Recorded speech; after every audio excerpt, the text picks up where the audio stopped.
Because we all know, don't we, there's a big difference between being a newly graduated optometrist and then being the pre-reg who registers at the end of the year to become an optometrist. There's a big difference, a huge gulf. And I found that out in a big way. So the idea of your role as a supervisor then is that you've got to help them cross that gulf.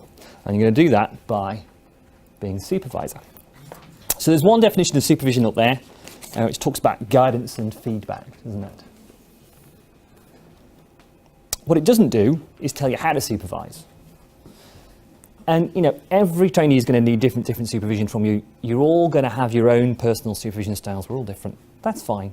But again, what we should hope to do today is then try and give you some pointers on how maybe you should be supervising, how you should be giving this feedback and guidance within the scheme for registration, which is a useful thing to hang it off.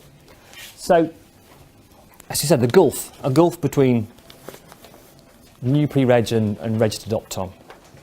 And there's a gulf in terms of their ability to apply the knowledge and skills they've got. They've all got a good degree, 2 or better. Can they apply that? Maybe not. A real gulf in terms of making effective clinical decisions, day-to-day management. And a gulf in terms of complete lack of experience. How do they know what normal is when they might have only looked inside 40 eyes before they come to see you? It's a bit scary, isn't it? Gulf in terms of working within a profession with all the responsibilities that brings with it. And just a gulf in terms of proving that they are competent to get through the scheme. So it's your role to help them across this chasm, and by agreeing to have a trainee, then you have said you're accountable for that challenge, but also accountable for everything they do, every clinical decision they make with the patients under your care while you're their supervisor. So, as a quick overview, the GSC has set out, how many elements of competence are we now? I've lost count. It was 75 before, plus the overarching. Stage 1. It is 75 in stage 1. So there's 75. Then we sample each of the groups again. And the idea of the scheme for registration then is to check the trainees are competent in these 75 competencies within these units of competence. Actually, it's probably more accurate to say the scheme for registration is there to facilitate your trainee proving that they are competent. This isn't a passive process. It shouldn't be something that's done to your trainee. It should be something that they're driving. And they're going to prove their competence through work-based assessment. So first bit's all in blue, and through the final assessments there, which are done at exam centres. So the work-based assessment obviously done in store, broken into 2 parts. Stage 1, likely be 4 visits, and stage 2, hopefully just 1 visit. But all that's done in your practice. We assess whether the trainee can show us how they do things, and that's largely done in the OSCEs. And we look at what the trainee actually does, their performance in the workplace. So we're going to watch them deal with real patients in your practice, and we're going to look at their record cards, see what they really do. So quite telling, really, because they might do a really good sight test for you on the day, but then if you look at the record cards and they don't actually do that really good sight test on every patient it's appropriate for, well, then they're not competent, are they? They've not just proved they're not competent. The record cards are really interesting to look at. And we're going to assess how they might deal with those other scenarios. So, we're not going to be able to set up an AMD patient necessarily for them to see on the day when we're in the practice, or someone with glaucoma, or all sorts of different things. So maybe we can give them a simulated patient to look at when we need one. And that might be within the OSCEs, or it might be we need a simulated patient for certain key things within the work-based assessment as well. And talking of evidence, then there's a range of acceptable evidence which we'll touch on, but there are certain bits of compulsory evidence that we have to get from our trainees. The first one of these are patient episodes. So a patient episode is just an experience a trainee has to have with a patient. So, for example, 4.1.6 prescribes and dispense spectacles for vocational use. We have a compulsory patient episode over here. The trainee must provide their assessor with a record card of having done that. The other bit of compulsory evidence we're looking for is there are certain key skills we have to watch the trainee do. So direct observation for certain techniques is compulsory.